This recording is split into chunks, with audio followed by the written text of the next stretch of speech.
Okay. So this is, I actually retitled this webinar this year. I was telling Kathy as we were waiting on the broadcast to start, I'm a little bit of a nerd on time management, and so I've added a little bit, and part of that is around managing your attention or managing your focus. So retitled it just a little bit this year. So a little bit about me. This is the face behind the webinar screen. My name is Kara Monroe. I serve Ivy Tech as the Vice President for Academic Innovation and Support. I work here in Indianapolis and have responsibility statewide. So I get to visit all of your campuses, which is one of the reasons why I know where all of the bad places to eat, places to eat things that are bad for you are in Indiana. And so if you have a piece of paper and a pen or a computer screen up where you could take a couple notes during the webinar, that might be helpful to you. And I'm going to start here, and I'll ask you to do this in a little while, but you may think about it as you're listening to me. One of the things you have to think about when you're planning your time is what all the roles are that you have in your life. And so I'm not married. I don't have kids of my own, but I'm a person with a lot of diverse interests, and I like to do a lot of different things. I'm a daughter. Both of my parents are still living, and last year, that role took on a new meaning when my dad had a stroke, and I had to do a lot of care for him.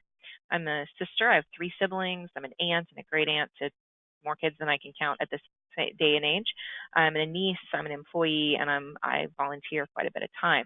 So all of those things make up my schedule for the week. When you think about how you spend your time, they really are represented by those different roles that you play in your life. So in a bit, I'll ask you to identify those.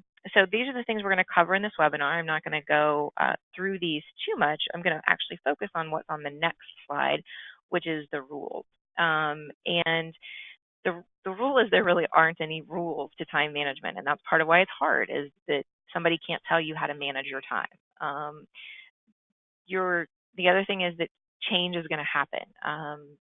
There are a lot of quotes, and I should have pulled one up today about, planning just results in doing something completely different. Your perfect plan is going to have to adapt. And again, like having my dad have the stroke last year, I sort of have to walk away from work for about 7 days in the middle of one of the biggest projects we've ever done. And people like Kathy and her colleagues had to pick up that slack. And so you have to rely on other people. Second rule, I think this is the one absolute truth. Any work you do is better than no work at all. So do something, even if you're not sure if it's the right thing. And asking for help, or at least asking others about what works for them if you're struggling, is always encouraged. So we're not in this alone. You've got lots of people and places that can help you. I'll focus primarily in this workshop about Ivy Tech and things that you can do here and resources to help you. But you can certainly find lots of other resources in the real world too. Not that Ivy Tech isn't the real world, but outside of here to help you. So a little bit about why you should manage your time. Obviously, if you're in a workshop like this, you've already decided that this is something you need to do and you need to be better at. But it's, according to Psychology Today, it's the ability to manage or plan and control how you spend the hours in your day to effectively accomplish your goals. And we're going to talk about setting goals in a little while, in just a few minutes. Some of the skills involved in managing your time include planning for the future, setting goals, prioritizing tasks, and monitoring where your time actually goes. And we're going to talk about each one of those in more detail, and then show you some really practical tips and tools for how to do that. And I love this quote by Henry Ford. He has a lot of really good quotes on time management. He says, "It's been my observation that most people get ahead during the time that others waste." And there's never a bad time to ask yourself, how am I wasting time right now? And I'll tell myself a little bit later too. The other thing, though, I think you have to think about in this day and age, and this is where I'm going to tell on myself, is attention management. We live in Henry Ford rose to prominence around the time of the Industrial Revolution. So at a time when there were a lot of new things were happening in the world. We live in a very similar time. There are a lot of new things happening in the world. And your time is your most precious and most easily wasted resource. It doesn't leave a mess on the floor when you waste it. It's just gone and you can't get it back. And so when you think about the things in your life that you do that are that may or may not be helping you reach your goals, those are it's important to think about how they impact your time. For me, one I have recently taken some steps to sort of scale back on is social media like Facebook and Twitter and LinkedIn. I don't know about any of the rest of you, but I was a little obsessed with checking Facebook. And I think it happens around the holidays when I want to see everybody's Christmas pictures and I want to see how my family's doing and all that sort of thing. When I come back to the new year, I can't get out of that habit quick enough and I'm obsessively checking Facebook. And so I've had to turn off the notification on my phone for Facebook, turning off the notifications on my computer so that I'm not being bombarded with those notifications of, hey, here's a shiny thing over here that's way more fun than that report you have to write or that thing you have to do. So when you're managing your time, you also have to manage your focus. And I'm not an expert at that at all. But you do have to be thinking always about what has your attention right now. And particularly with class, it's really easy to let your mind wander and you just have to bring yourself back and not feel guilty that your mind wandered. You just have to bring yourself back as quickly as you can. All right. So first tactical thing for you guys to do, if you've got that piece of paper and a pen there, start by writing down what your roles are in life. So like my list previously, and you can get as detailed and specific about this as you want. I talked about this with my niece who has 2 kids, and she said, I list each kid specifically when I'm talking about this because I want to make sure I have Lucas time and I have Lauren time, that each kid gets their own time. So go ahead and take just a second to list out some of your roles on paper. And if you want to type them into the question box, we love to see them too. It also lets us know you're still there. So that's kind of a nice thing for us to do that. Give you a second.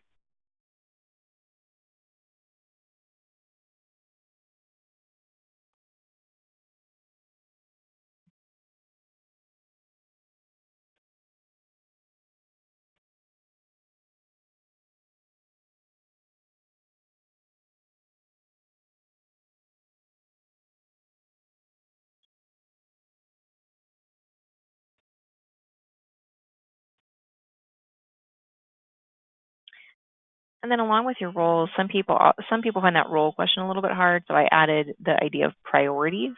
What are the priorities for you? What are the most important things to you and in your life and things that you want to make sure you sustain? Sometimes those go together, sometimes they're completely different lists. And if sort of the list view isn't working for you as you're thinking through this for a second, another way to do this is like a mind map kind of thing. This is a really, really fast version of a sort of the questions from the previous slide put into a mind map. You could just replace it with the words that you want to use there. So you could do that as well. Some people a little more visual rather than just plain old lists. So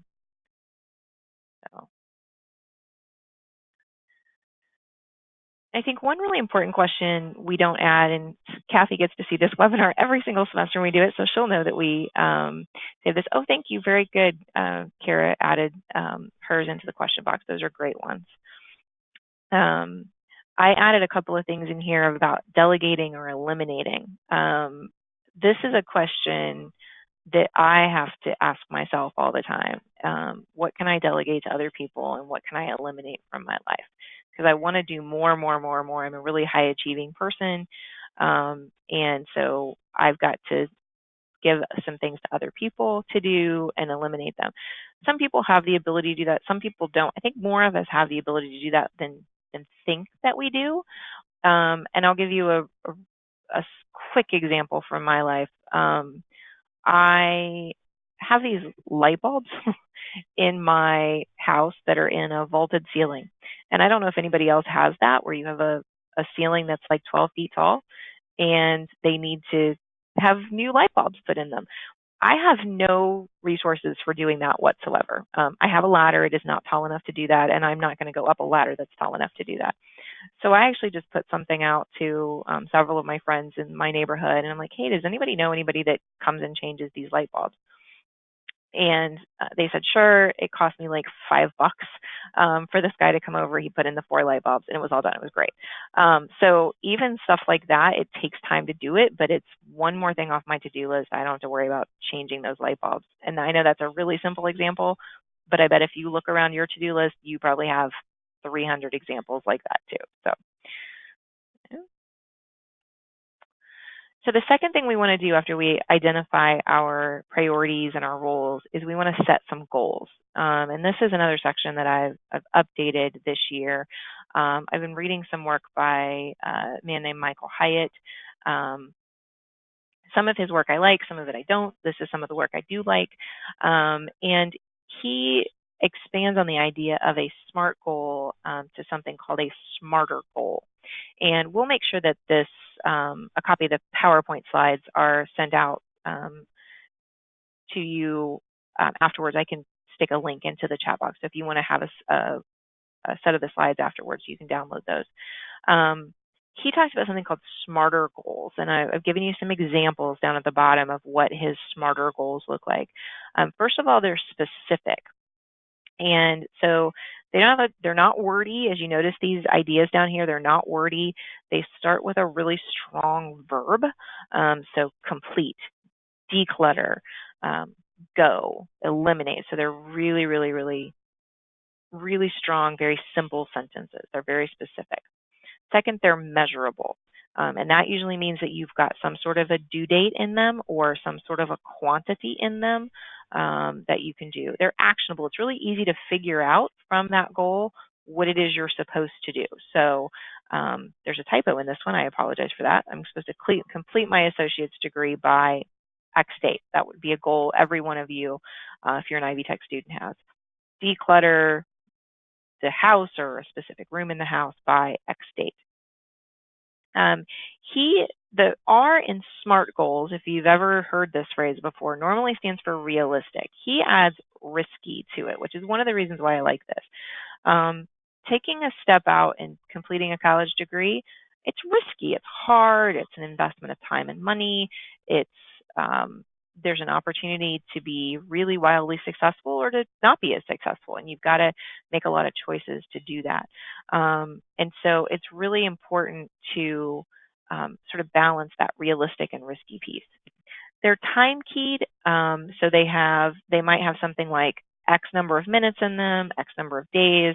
They might have a start and end time in them. They might have like some sort of a due date and the number of times you're going to complete it by. So there's some sort of time factor in them. They're exciting to you. And I think this is one of those things, if you've ever had goals, like a lot of people encounter SMART goals for the first time when they're at work and their boss gives them their goals. That's not always exciting. Sometimes they are exciting to you, sometimes they're not. And I know for me personally, if I'm not invested in the goal, it's really hard for me to achieve it. I just feel it's like this annoying toddler sitting over here who's just asking me questions all day about things I don't want to talk about. And so they have to be exciting to you. And finally, they have to be relevant to your life. And so for me, I would really love to read all of the works of Shakespeare. That's been one of my life goals, is to read all of the works of Shakespeare. It's not really relevant to my life right now. It's not going to help me do anything. And all it's probably going to do is feel like a big old noose around my neck at the moment. So it's not on my goal list for this year. But on the other side of that, running and walking running or walking for 30 minutes a day, 5 days a week at either 5 a.m. or 5 p.m. is really relevant to my life and really important to me. And so that is one of the goals on my goal list. So you've always got to sort of gut check for yourself whether you're taking on too much or not enough. And so it's really important to do that. So you should set there's a lot of people who say no more than one. I think you probably need a few more than one. I really think like 3 to 5 is probably the right number. I have more than that. Again, high achieving, overburdened perfectionist. I don't recommend that, but 3 to 5 is probably a good number for goals that you should have um, as you think about school and think about your life in general. Yeah. A lot of the time, goals lead to habit change. And I want to talk just a little bit about building new habits. Um, Habits they're a big part of who we are, and a lot of people think you can't change your habits, but you really can. You I think you do that in a lot of ways by just tracking new behavior. Habits often eliminate wasted time because you don't have to make a decision. Habits happen without you having to think about them. My favorite example of a habit is getting dressed in the morning. If I have to go to work, I know I have to get dressed in the morning. Therefore, I just do it. It's a habit. I don't have to really think about it, anything like that. Habits can help us replace motivation. I don't want my coworkers to see me without clothes on, so therefore I have to get dressed. We do that without thinking, but it really is a really important um, skill that you've got to do all of those sorts of things like brushing your teeth. And those of you that are parents, you instill those habits in your kids, washing your hands, all those sorts of things. There are a ton of strategies on habit change. One of my favorite books, not that I think it's good to recommend to students other books, but one of my favorite books is by an author named Gretchen Rubin, Rubin. The book is called Better Than Before, and it's all about her 21 strategies on habit change. And but there's a really simple way to create habits, at least for me. I need somebody to be accountable to, so I usually have to have a habit buddy, and that can be my mom or my best friend or whomever. And I just say, hey, I'm trying to change this habit. I'm going to report into you, once a week or every day or whatever, whether or not I did it, and I want you to, hold me accountable. And my best friend is really good at this. Some people are good at self-motivating, like if they decide they're going to quit smoking or if they decide they're going to walk every day, they just do it.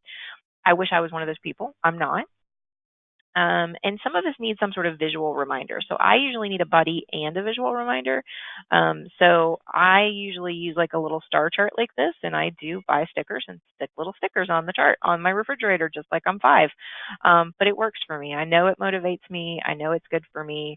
If you want a digital solution to this, there's a great website called Joe's Goals that'll let you hit track habits. And I assume on the Mac, on iPad, or sorry, iOS, there's an app for habit tracking. Like if you go into the iTunes App Store, you can just search for habit, and I'm guessing 20 apps will come up. On Android, there's a simple app called Habits, and I use that one to track new habits that I'm setting as well if I'm going to be traveling enough. Again, the most important thing for this is if you miss a day, start again. If you're trying to create a chain of like doing something every day or doing something 5 days a week or whatever, it's not a failure if you just didn't meet the goal one week. And I'm still learning this one. I used to say I had learned it, but I haven't. I'm still teaching myself this one. You have not failed if you just missed a day. You just need to do it again. And so this is, I think, the reason why so many New Year's resolutions aren't successful, because people will be like, I'm going to eat better this year. I'm going to exercise this year. And by like January 15th, by like today, your motivation is done. You're back at school, you're working, you're doing all those things. You're like, I can't work out. It's just not possible. But maybe you could on Saturday, or maybe you could on Sunday, or maybe you could next week. If you plan a little bit differently, maybe you could then. So I'm going to pause here for a second. What are some school-related habits that you think it might help you if you could form those? You can write that on your note paper or put it in the question box for us.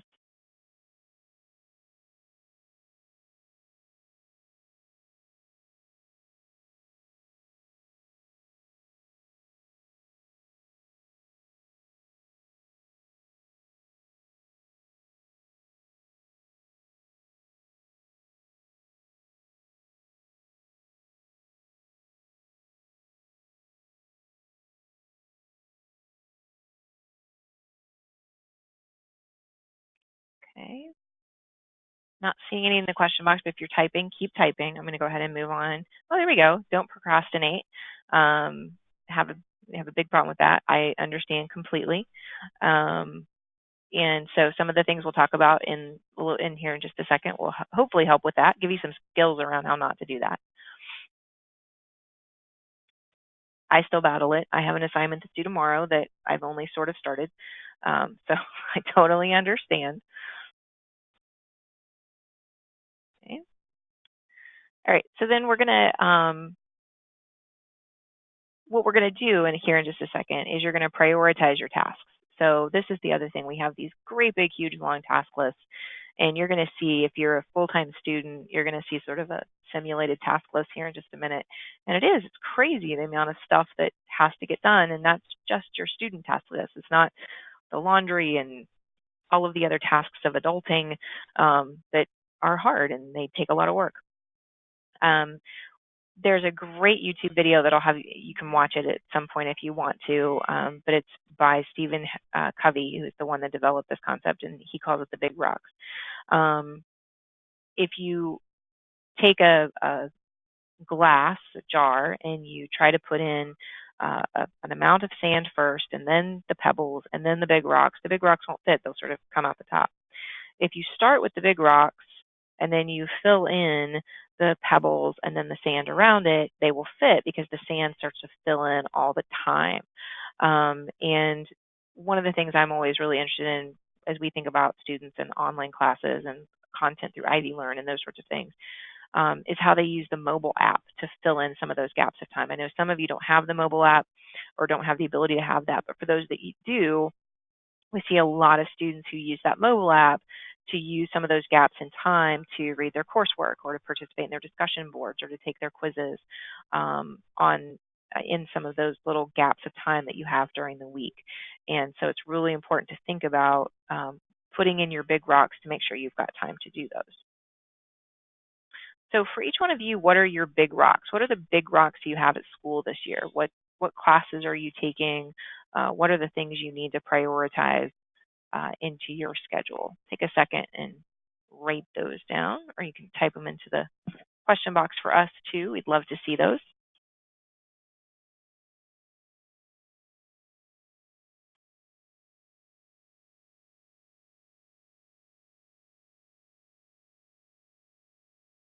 And it's a good point to look back at your rules and priorities list, because oftentimes your big rocks are the first three things you thought of on there, because they're the things that are most important to you.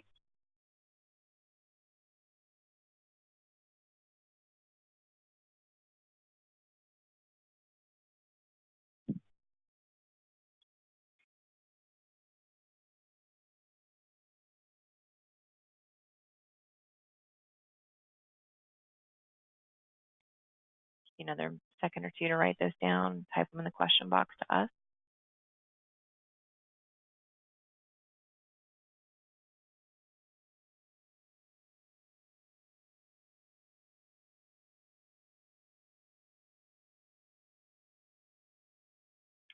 So as you start to plan, those are the things that you want to put onto your calendar first.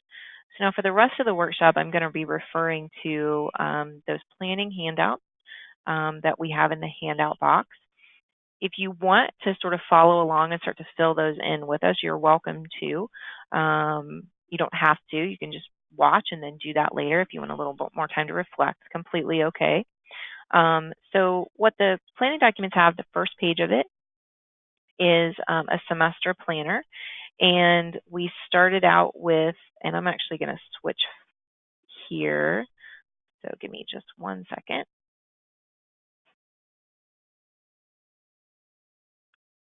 to switch this. Sorry, you are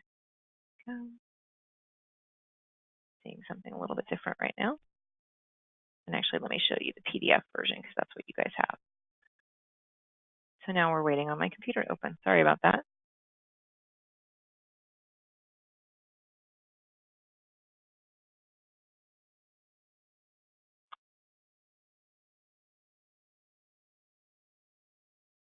Okay, now that opened, let me close that and open up the PDF version. There we go. This is the one you have. So this document opens up with this semester planner. This is the spring 2018 version. And let me switch that back there. There we go. Kathy, can you confirm you guys have the PDF up again? Just want to make sure it's all working okay. Yes, we sure do. Awesome, thanks. So this is just a document for you to put in your own class schedule. So you can enter in the class here, and when it meets, you can sort of make a little visual schedule for yourself.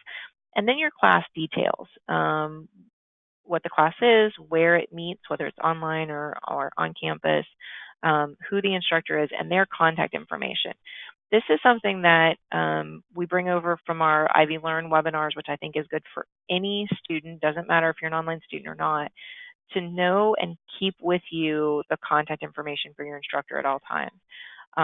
I would probably, in the digital world, I would probably write this on paper and then take a picture of it with my phone. So I always had a picture of it.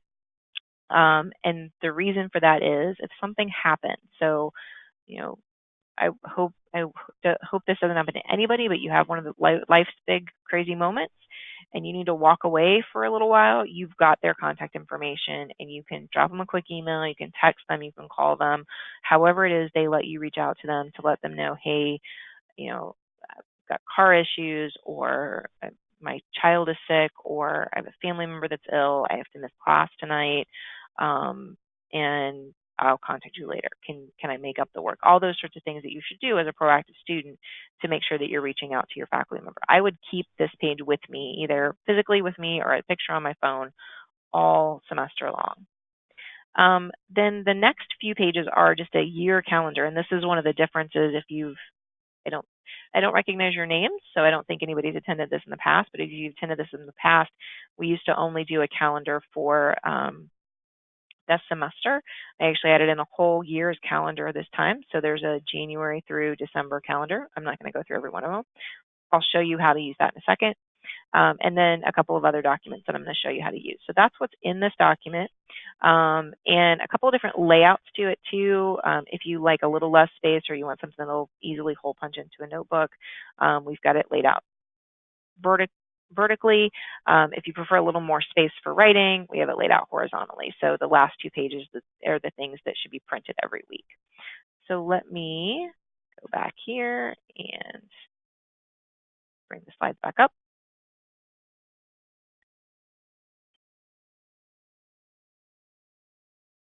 Okay, good.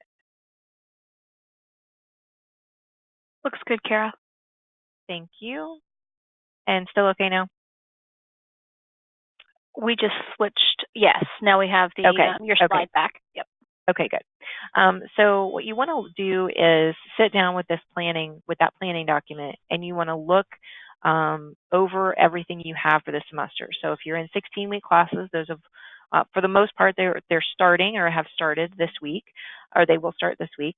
And you are going to get, in every single one of those, you're going to get a syllabus, which is a big, long document usually that provides all the information that you need for the semester. And you want to use that to identify where you need to do all your work. And so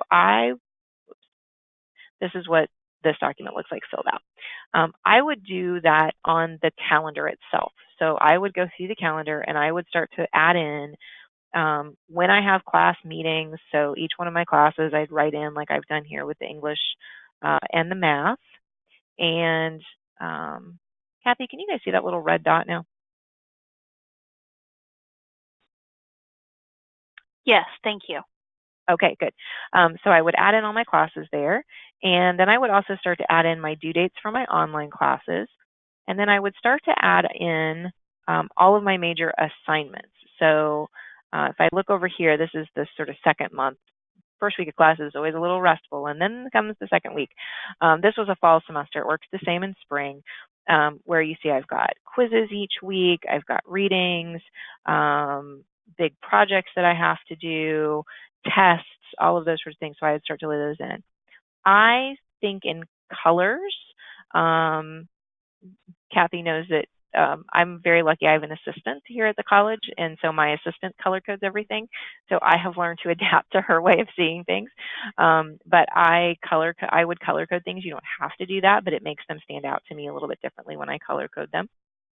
And as you can see, I realize now all of the work that I have to do, it's all laid out for me on one sheet for each month.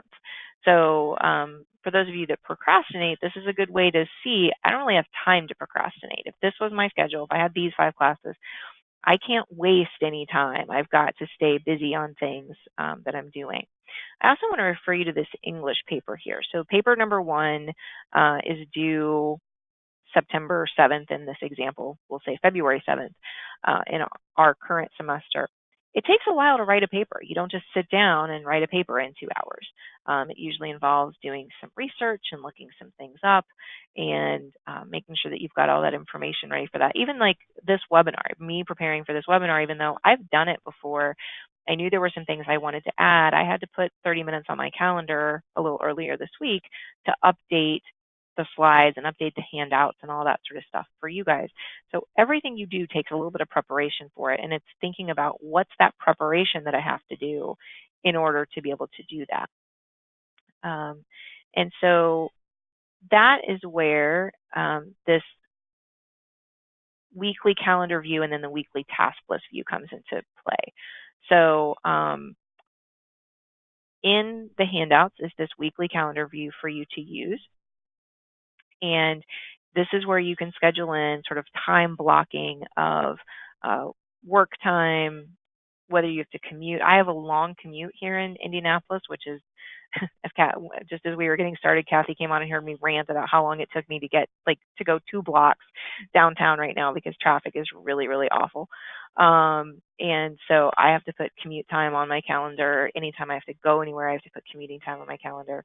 But you can see that I've blocked in time, and so then I've got these free time blocks where I could block in actual tasks. And I lay out what those tasks are on this other sheet. Things that are due this week, and then things that are coming up for the next week that I need to work on. And then if I had other tasks that I wanted to do, this might be where I fill in my personal tasks and those sorts of things.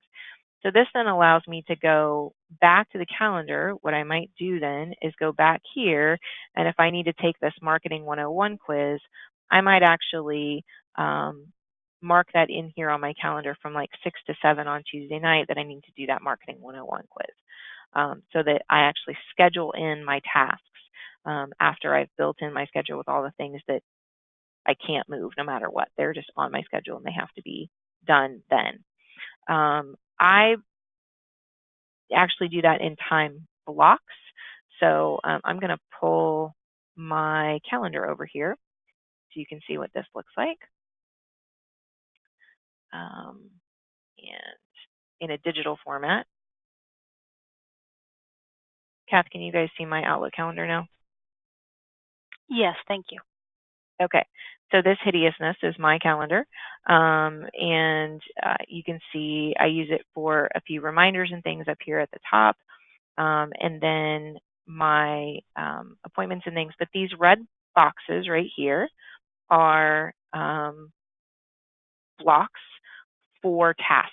So these are the 2 1-hour blocks I know I have already blocked out, except this one I've scheduled something over, which I do to myself sometimes. Kathy, don't tell Becky that I did that. And so I know that I have those blocks. And in fact, because I've done that to myself, what I'm going to do here is I'm going to adjust this.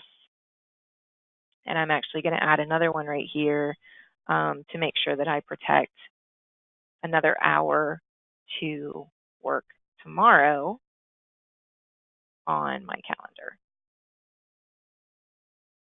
There we go. So I've got another time block in there that I can use to work. You can see it doesn't help that I do double schedule myself sometimes. I'm actually supposed to be somewhere else right now as well. So it doesn't give you more hours in the day. It just allows you to make better choices. I made a very conscious choice when I did my weekly review this week that I was doing this webinar and then I would go late to this luncheon that I need to be at today. So it takes a lot of planning and doing that. So that's the last thing I want to share with you is you'll notice at the bottom of this slide down here, at the bottom of this worksheet, there's a little space for you to review each week. And that review, every time I hover down here, there we go. That review is asking you to look at once a week did you take enough time to do some things? And I just put a little list in there to sort of get you started as you're doing this. If you've never done any sort of planning and that sort of things before, then it might be helpful to have that list. And take just a couple minutes to think about what worked this week, what didn't, and then to look ahead and plan next week. So that's actually what I do during my weekly review every week is I spend a couple minutes at the beginning thinking about what worked, what didn't work, and then actually planning for the next week. And that is an hour block on my calendar every single Sunday afternoon is when I do mine, and make sure that I plan for the week. So, and even though I am a really, really digital person, I actually plan on paper. It just works better for me. You can do either way, but I prefer to plan on paper because it just works better for me. But you can do either one. Okay. So with that, I'm going to pause here and see if you have any questions for me. And while I'm waiting on that, we will see, I will grab links for the Word version of the slides as well as the slide deck in case you would like those. But otherwise, we thank you for attending today and hope this was helpful in helping you figure out how to manage your time and attention. But I'm happy to answer any questions in the question box.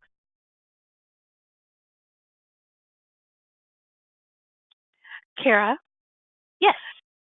I thought we might also mention that in the IvyLearn platform that all of our assignments should have due dates. So there's a to-do list that's also a great way to help stay on track with what's coming up. And there's also a calendar built in right into our IvyLearn platform as well that kind of automatically populates with those course due dates. So from a student perspective, that's a couple different resources that are available to you today, right now. Absolutely. That's a very good point, Kath.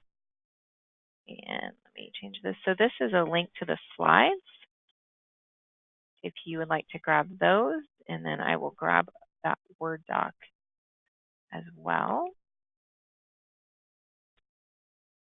I'm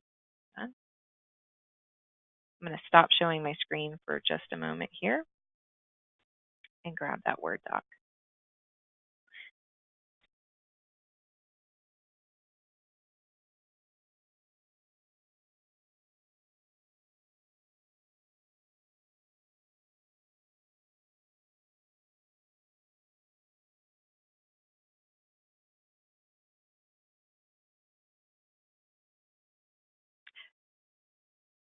While Kara is making those documents available to you, would you like to take a few minutes and go ahead and tell us, maybe some of the tips and tricks you're going to try to use in this upcoming semester?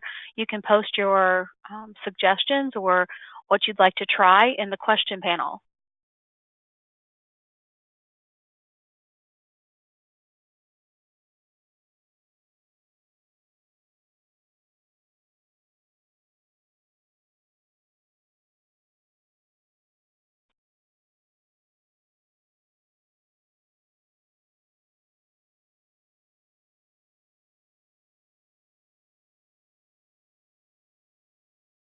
And both of those links should be in the chat panel now, so you should have both of those.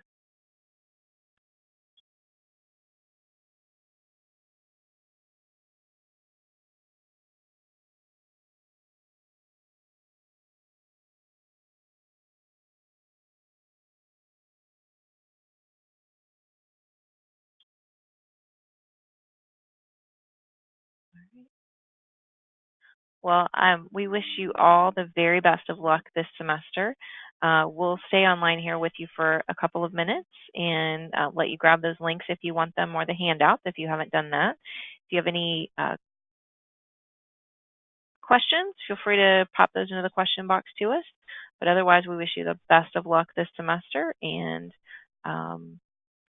please reach out to us if you need anything. Thank you.